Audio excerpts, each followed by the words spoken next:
අද කතාව රේඛා පෙහෙලිකාව. දිනක් අක්බර් අධිරාජයා බිම රේඛාවක් ඇඳ එය මකා දැමීමෙන් හෝ වෙනස් නොකර කෙටි කරන ලෙස බීර්බල්ට අභියෝග කළේය. බීර්බල් මොහොතක් කල්පනා කර පසුව ඒ අසලම දිගු රේඛාවක් ඇන්දේය. අක්බර් රේඛා දෙකම දෙස හොඳින් බැලූ විට පළමු පේළියේ දැන් සාපේක්ෂව කෙටි බව පෙනෙන්නට තිබුණි.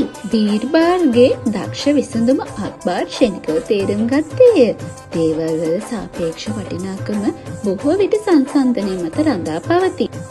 යම් දෙයක සැබෑ වටිනාකම වෙනත් දෙයකට සංසන්දනය කළ විට පමණක් පැහැදිලි විය හැකි බවත් මුල් පිටපත වෙනස් නොකර සංජානනය මාරු කළ බවත් බීර්බල් සිල්වස පෙන්වා දී තිබුණි. දේවල් වල සැබෑ වටිනාකම බොහෝ විට පැහැදිලි වන්නේ සංසන්දනය කිරීමේදී පමණි.